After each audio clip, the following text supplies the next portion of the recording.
According to the familiarity and the extent to which a truth is evident to all, says the Ramchal, so too is its neglect very prevalent and forgetfulness of it very great.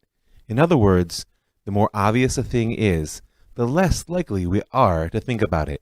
Well, I'm here to remind us of just a couple of things in these special days, because I'm Rav Mike Foyer, and this is the Jewish Story. Interlude, A New Horizon, 5780. So, we all have to dream. I actually think it's a critical part of a healthy life. We have to dream for ourselves, for our people, for the whole world. And not only do we have to dream, I believe it's important to put our dreams into words. Because as much as something might be lost by descending out of those clouds of infinite possibility into the very hard reality of language, I think a lot more is gained because language is actionable. Dreams are insubstantial. Words can build a new world. I mean, after all, just look at the Bible. And if I were going to try and put my dreams into words right now, then there couldn't be a better place to look than the liturgy of the Yomim Noraim. Now, you may know them as the high holidays, but I prefer to put the emphasis on their true name, these days of awe, and how awesome they really are. I mean, just think about it. The word awe is a critical notion. It's not quite the same as fear, but it has an element of it in there. If you could see me now, I do what for many of you is a very familiar demonstration, which is the difference between awe and fear is cowering before something or standing back with that sort of blasted look on your face. Think of hanging 1,000 feet up on a cliff face. I've done it actually many times. It's awesome and also really scary. Because the thing which unites awe and fear is that in both of them we stand before something which is far greater than our ability to really grasp it. But what's awesome gives us a sense of open possibility, and what's fearful makes us shrink in the face of that scale. So these are the days that have the possibility to set our horizon for the whole year ahead. Maybe for us, maybe for our people, maybe for all creation. And I think it's therefore worth it to take a little time to talk about our dreams. So what's my dream? I'm going to pull a line out which may be familiar to those of you who indulge in the traditional liturgy. It's V'asu kulam aguda achat la'atzot ritzoncha b'leilav shalim. This is the line that always brings me to tears, right? And that the whole world should come together into one unit to do your will with a whole heart. Now, why on earth would that bring me to tears? First of all, who doesn't want to be wholehearted? To act, think, feel in one accord, for our inner desire and our outer actions to really be aligned, without that weariness of inner friction that comes from the coulda, shoulda, woulda versions of doubt and insufficiency. When I was growing up, I was a high school wrestler. Revealing some things about myself, I guess. In our wrestling room, there was a poster that I'll never forget. It showed these three guys there pointing their fingers at you, and it said, could have been, would have been, should have been. The three Bin brothers, they never did anything for anybody. And so that sense of wholeheartedness is dependent upon abandoning the woulda, coulda, shoulda. But it's more than that. It's also something that exists without a sense of outer compulsion. You must, you should, you shall, that comes from, even from God, from anything outside of ourselves. There's a sense of wholeheartedness, which is the identification which we really feel with that which we do. Now, it's also important to this phrase that it's not just about having a whole heart. It's mission-oriented. I'm not just wholehearted, but I'm wholehearted to do God's will with a whole heart. So how do we make our hearts whole? How do we achieve this complete inner identification with a task that lies beyond our horizon by definition? It's too big for me to do. And how can we do it in a way that will actually unite the whole world around it? Not a small task, I grant you, but though we may be a small people, we've always had very big aspirations. And I think, without presuming to answer that question in its whole, since we've been chewing on it for 3,000 plus years, I think that the wisdom of the Hebrew calendar is perhaps our most important tool in at least engaging the task at hand. And that's what I want to do in this little brief interlude. I want to touch on the key points of these days of awe, these awesome, awesome days, in order to see how they just might help us build a world with a whole new horizon. So the natural place to start is, of course, Rosh Hashanah, the head of year. I know it's past for everybody listening, but aside from the fact that it will also come around next year again, there's always something to learn from asking where a process starts. Because the other name of the Jewish New Year is Yom HaZikaron, the day of memory or the day of remembrance. And if you've been a listener for any amount of time, but certainly for a while, then you know the importance which in my eyes, memory plays in the Jewish story. My primary contention has always been, since I started this journey 12 years ago as a teacher in a post-high school midrashah women's program, my primary contention has always been that we are people of memory, not history. If you want a full analysis and a speaking out of that, you can send me an email, ravmikefeuer@gmail.com, or you can personal message me on Facebook at the same Rav Mike Feuer, and I'll send you the show. But for now, just remember, that the idea of memory, the power of memory, is in telling a story of the past, which can integrate into our present identity, leaving us motivated and oriented toward the future which we want to live. And for our purposes in the present discussion, the question is, what story of the past are we telling? You know, that sort of somewhat medieval image which floats around in our liturgy about the two books open, the book of life, and you notice they don't ever name the alternative, right? It's a book. It's a narrative. And the question is, what story are we telling when we stand there remembering our past? You know, in my counseling practice, I find often that people are stuck in a sort of unified, singular story of the past, and therefore they feel very limited in the options that their future offers. I mean, after all, if you know exactly what happened in the past, you know already who you are. There's a certain determinism about what lies ahead. But often, if I listen closely enough, I'll find that the truth is, even unbeknownst to them, they're telling other stories. It's what Michael White, the sort of creator of narrative therapy, calls the thin narratives, right? Those pieces that lie in between, which for various reasons we tend to edit out in the self-conscious articulation of our life, but are often indicative of a whole different way of knowing ourselves, a whole different way that we understand the past, and therefore expressive of a different future we might live. So what story are we telling about our past right now, and how can it affect our future? Well, fortunately, in this week's portion, in Devarim in 32:7, if you want to look it up, there's a very famous and powerful line which can help us. Zcho yemot olam, binu shanot dor vador, she'al avicha yigid v'yagidcha, zkenecha v'yamru lach. Remember the days of old. Consider the years of ages past. Ask your father, he'll inform you. Your elders, they will tell you. This is the ultimate injunction, which carries itself forward in many practices in Jewish tradition, that you gotta know your past. But the problem is, knowing your past is far from simple.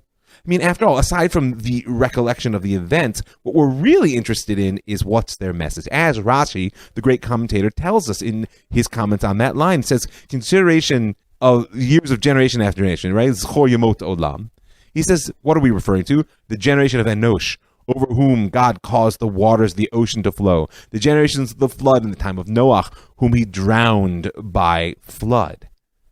You know, I got to tell you, I feel like there's a reading of this Rashi which fits our world a little bit too well right now. I mean, this looking backward at the past and drawing the conclusion, we're going down.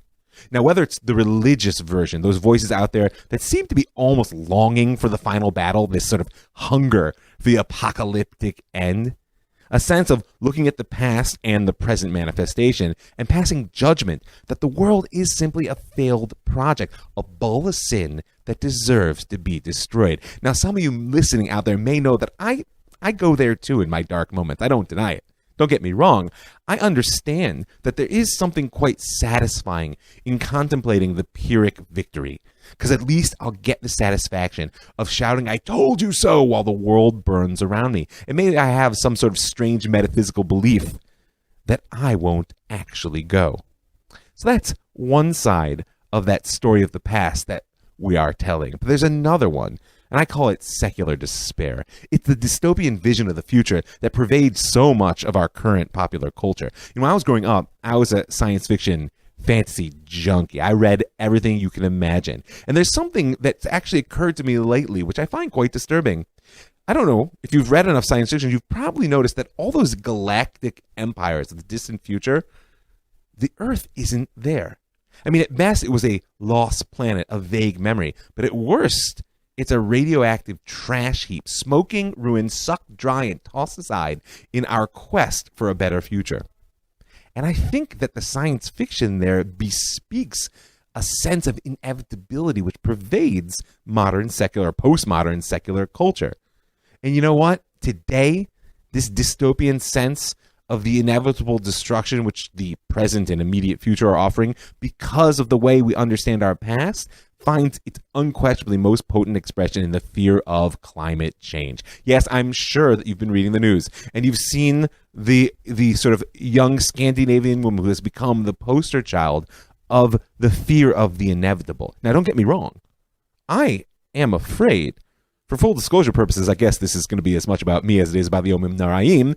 I have my first degree in environmental geology, and I did it in the early to mid-'90s when we were reading the original papers now serve as the scientific basis for the understanding of climate change. I don't want to get into the whole debate. I do want to say, however, that it disturbs me that any question of the environment should become a partisan left-right issue. People, there's only one planet, whether you stand on the left side of it or the right. But what interests me now is that scientific despair actually parallels the religious madness. Both of them see destruction as inevitable, whether it's because of it's an expression of our moral flaws, a judgment of the past, or simply our socioeconomic failure to build a sustainable world, again, a judgment of the past.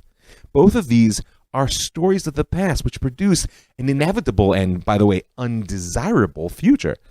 But doesn't that match what Rashi said? He said, remember, the generation of Enosh caused the waters of the ocean to flow. Quite evocative today, right? And the generations of the flood of Noach. You know what? My answer is, it really depends on how you remember the past. What story are you telling? A past story of failure and punishment leads almost inevitably to a sense of impending judgment and destruction in the near future. But truth is, Rashi also isn't satisfied with a monochromatic narrative of the past. Because if you look at the rest of his commentary, he says davar acher. And for those of you out there who spend some time learning Rashi, when he says davar acher, when he says another explanation it means he senses that there's some insufficiency in the first that he brought. He says, well, if you haven't succeeded in setting your attention on the past, then consider at least the years of generation and generation.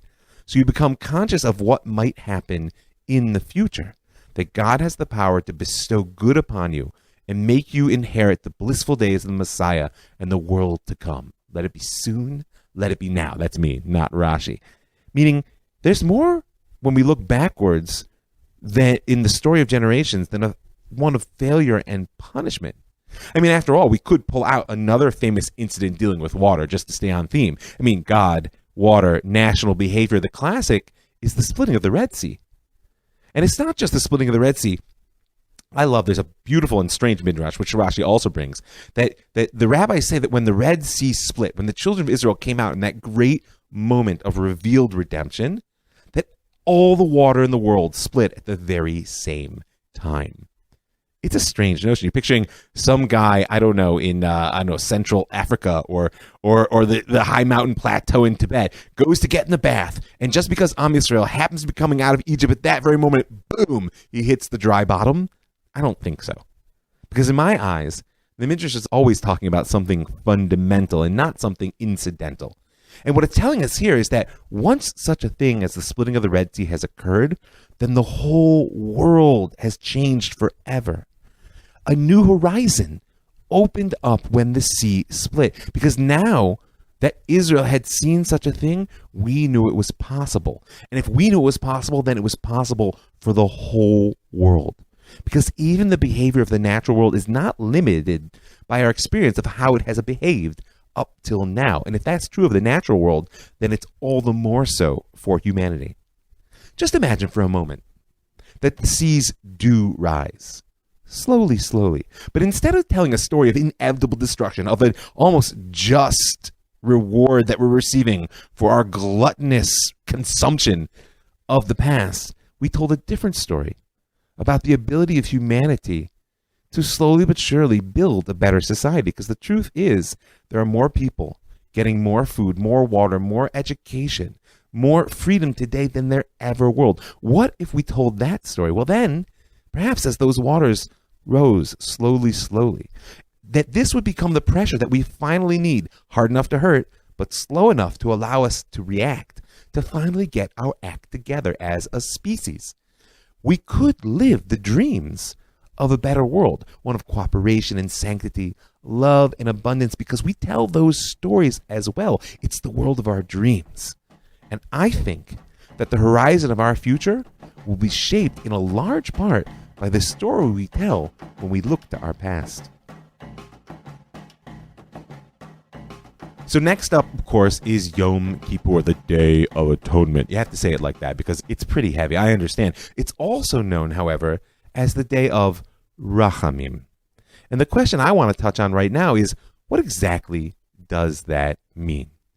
Now, for many people, the word Rachamim, it means, of course, it's translated as mercy, as in, have mercy, Lord Nebuch, I've failed. Not only I've failed, because the truth of the matter is, for most of us, the difference between I've failed and I am a failure is a line which is too thin to hold. And not only have I failed, I look around and the world is a failure. I mean, after all, when you look at the story, it seems pretty strange. Let's go from the beginning. Adam, God says, here's one thing, don't eat that fruit. It took him less than 24 hours.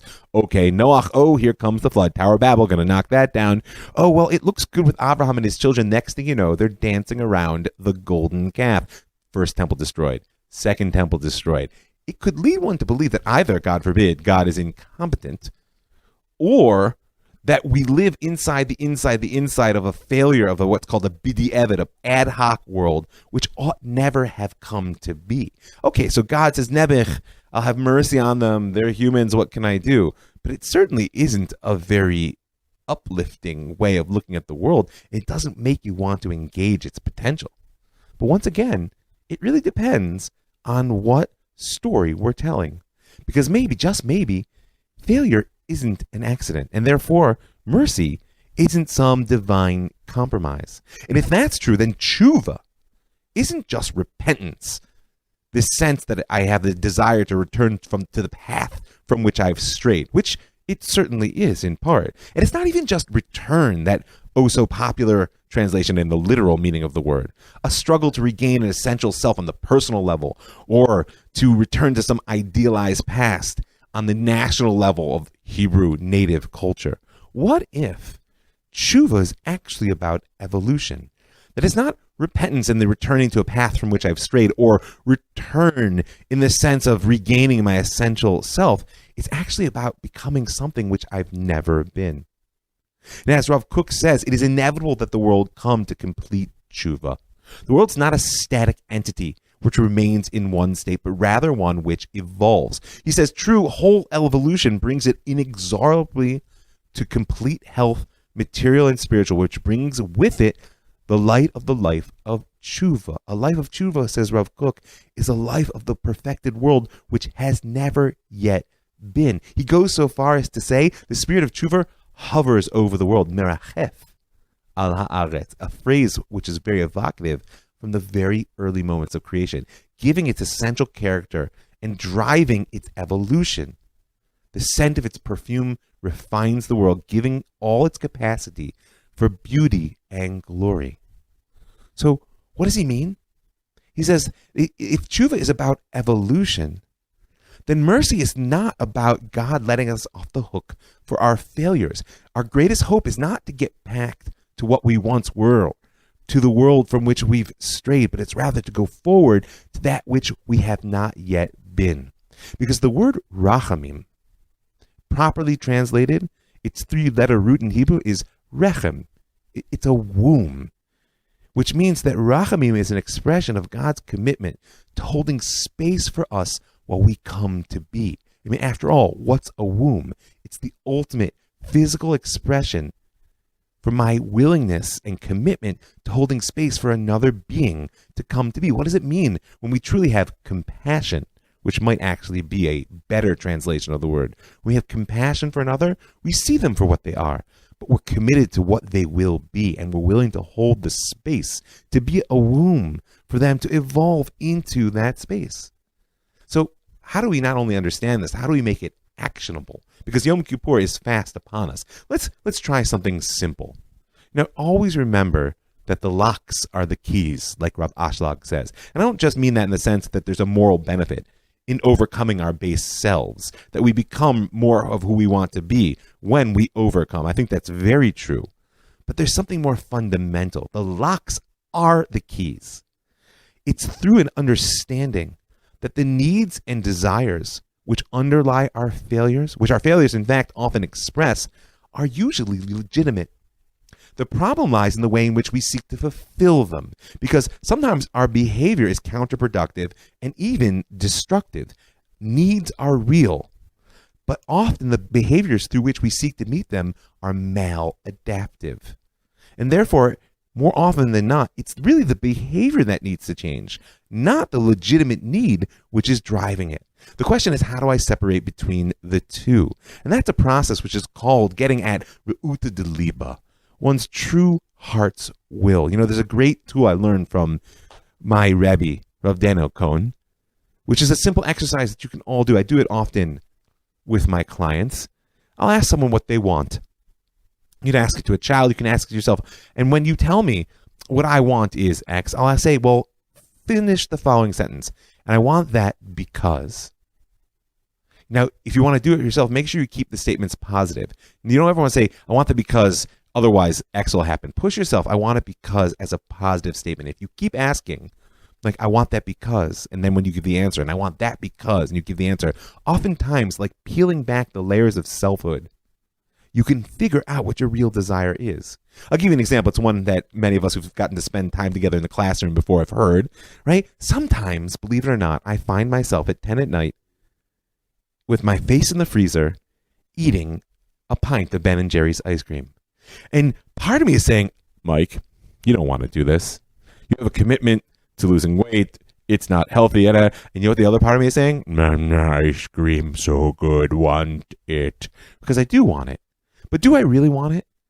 Well, I want that because maybe I'm feeling sad. Or maybe I need a reward. Maybe I have to have a sense of acknowledgement for the hard work, which is very easily gained when I give myself a big pint of fish food. The idea is, if you can peel back what need and desire underlies a particular behavior that you find problematic, if you can touch the root of your own will, you become far more free to embody it in a new way. And not just in a new way, in a way which is more fit, to borrow the evolutionary model, right? Fit, be that to your understanding of God's will, if that's how you roll, or to your understanding of your ideal conception of self, or frankly, to anything else. But it's a freedom in understanding the legitimacy of the desire that underlies a maladaptive behavior that allows you to evolve. So this Yom Kippur, have mercy on yourself. But in a real sense, I want you to do this now, either right now or when we're done. Take a piece of paper and write the following on it. This is what I am, period. And I will be, ... That's the work of this time. You need to be able to look yourself in the face and figure out what the desire driving you is and the behavior that embodies it. But you need to open yourself to the possibility that that desire could have a completely new manifestation. And what could be more merciful, more evolutionary than that? So every year, I have the same experience. When I hear that first shofar blast in the morning in Elul, I have the same thought. I try to suppress it, but it's always there. Everything that lies ahead, this whole next month and a half of intense inner work, and not a small amount of outer work, cooking, cleaning, family, etc., is everything we have to go through in order to get to Sukkot. And I don't just mean in the sense of the reward that comes after our labor, although it's for sure true. I love this holiday. What could be better than sitting in my little hut, sipping a glass of red wine with my friends, and loving life? I actually mean that Sukkot is the manifestation. It's the embodiment of all the transformative process that precedes it. But you have to get there first. First, we have to remember. We have to choose the story of the past that we want to live out and the future horizon that comes with it. Am I in the book of life? Am I a good person who also fails, and my goodness finds its expression in my ownership of my failure, not my avoidance? Or by being unwilling to look that in the face, have I condemned myself to that other story? And then, of course, we have to have mercy on ourselves, not as a compromise that lets us off the hook, but rather as a commitment to our own evolution. This is what I am, and I will be. And as the last stage here on Sukkot, you gotta step out of the box. We step out of the built environment into our little hut on the porch or out in the street or wherever you may have it. We leave the world that reflects really nothing but the works of our own hands. I mean, look around you now. I'm willing to bet, unless you happen to be out in the park somewhere listening to me, that everything, if not everything, almost everything you're looking at right now reflects the work of human hands. And we want to step out into a world which is a little bit more simpler, a little bit more natural, and reflects ultimately a will other than our own. It's an act of faith, but one which is more than just the willingness to take a risk that, after all, let's face it, if it rains, we go inside. And as our sages teach us, our primary obligation when we sit in the sukkah is to be happy. Don't forget that, people. The goal there is to be happy. So even if it's too hot, they say you're not obligated to be there. Now, this is a deeper act of faith, one that's about stepping into unknown possibility. Have you ever read the prayer for parting from the sukkah? I hope you have. If you haven't, check it out. In Hebrew, it reads like the following: Yiratzon milfanecha Adonai Eloheinu v'le'avotenu kashem shekiyamti v'yashavti b'sukkah zu kein ezker l'shana haba liyashay b'sukkah shel Livyatan. Let it be your will, O Lord our God and God of our fathers, just as I have fulfilled the commandment and sat in this sukkah, so too should I merit in the year to come to sit in the sukkah of the Leviathan. Now that's a strange goodbye. What's with the Leviathan? Well, it's a reference to an even stranger statement that you'll find in the Gemara in Baba Batra, there on 75a. Amar Rabba, Amar Rebbe Yochanan. Rabba says in the name of Rebbe Yochanan, Atid HaKadosh Baruch Hu la'asot suda l'tzadikim bisro shel Livyatan. In the future, God's going to make a festive meal for the righteous from the flesh of Livyatan. There's an old yeshiva joke. Why is God going to serve the righteous fish instead of meat? The answer is the righteous won't trust God's kashrut. Anyway, sorry, that's my evil side. There's this notion that we're going to eat the festive feast of redemption will be the flesh of Livyatan. And then it goes on to say, Amar Rav Amar Rebbe Yochanan, Atid HaKadosh Baruch Hu la'asot sukkah l'tzadikim me'oro shel Livyatan. Right? In the future, that God is going to make a sukkah for the righteous from the skin of the Leviathan. So what's with the Leviathan? Why are we feasting on the flesh of the Leviathan in that time to come? Let it be soon, let it be now. Right? And why are we sitting in that one sukkah? And by the way, the sukkah in which the whole world can fit. Remember, Aguda Achad, we're trying to make one world. So on one level, the Livyatan, the Leviathan, is an embodiment of the joy that God takes in creation. As it says in Psalms in 104, line 26, Sham oniot yalechun, right? In the seas that God made, they're the ships that go, V'livyatan ze yetzarta l'sachke bo. And this Leviathan, which you created to play with. In the Gemara in Avodah Zarah, actually says that during the last quarter of the day, all God does is play with the Leviathan. And on a deeper level, or perhaps as an explanation, according to the Maharal, the great sage of Prague, at the end of the 17th century, Livyatan is the foundational stuff of creation. He's the primordial soup. So basically, you put these two together with the Gemara, and what you'll see is that the faith embodied by our entrance into the sukkah is the belief that God plays with creation. And remember that the beauty of play is you never really know what can come of it. It's an open possibility. It's true that there are rules, but those very rules are what allows for the unexpected to emerge. And this is really, in my eyes, the messianic hope. If we want to achieve a world where everyone unites and of their own heart's will fulfills the divine vision, first we have to learn to tell a story about our past that will even let that happen. Don't get stuck in one story that buries a future in a bad version of the past. And then we have to recognize that we are all evolving. None of us is yet what we will be. And in order to do that, we have to have compassion for one another. Don't just look at what someone is. Look at what they might be. And then, last and certainly not least, you have to take a playful approach to creation. Now just imagine Abraham's laughter when God told him, don't worry, you'll have a child.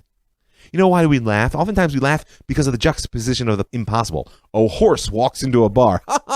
You picture it and you say those things don't fit together, and the instinct is to laugh. Like the laughter of a 100-year-old man and his equally ancient wife when they're told that they'll have a child. Now, it's not the cynical laughter of despair, because that only comes if I believe that the world I've always known constrains the world which might be. Right? That's why cynicism so often parades itself as wisdom. Well, we all know where this is headed. No. The laughter of Abraham, the laughter of play, the laughter of God with Leviathan is the laughter of a world which I've never imagined, but just might be, where I put the pieces together in a way in which I never thought they would work. You know, our messianic dream as a people has never been about the whole world becoming like us. It's never even actually been about the world seeing things exactly how we see it. Because if that were the case, then the story of our history would amount to a failure to convince the world that we've been right all along. Never trust anyone who tells you the Messiah is already here. You just need to get with the program. No. Our hope, our horizon, our redemption is a dream so big that we can't even imagine it. But you know what? If you're willing to take a risk, we can try. So in these days ahead, I want to bless you, and I hope you bless me back, that they should be awesome, that the horizon should be broad, that they should be merciful. We should have compassion on ourselves and for each other, remembering that we are what we are, but we will be. And that we should learn to laugh together in the hope that the world is better than we have yet seen. And before I sign off, I want to thank a few people. I want to thank all the folks who give their hard-earned money to help make this show free, to make it happen, to keep it widely available. I've noticed a lot of you have joined up. Thank you so much. We've taken a big jump, and I want to invite you to join these patrons. You can go right now to my website, jewishstory.co. In the upper right-hand corner, you'll see a button that says Be a Patron. You can click there for a little bit of per podcast support. Every dollar counts, people. Now is a good time to put your money where your ears are. And if that's too much, I'm also happy to dedicate the show to the honor of someone alive or the memory of someone who is not. You can send me an email at robmikefoyer@gmail.com, or you can personal message me on Facebook, Rob Mike Foyer, and I'm happy to shoot you back the details. So I also want to thank the Land of Israel Network, that's thelandofisrael.com, for creating a platform that allows me to reach so many amazing people. I want to thank the Pardes Institute, PARDES.org, for building an educational institution that gives me the privilege of teaching fantastic Jews of every age. And I want to thank you for listening. I'm Rob Mike Foyer.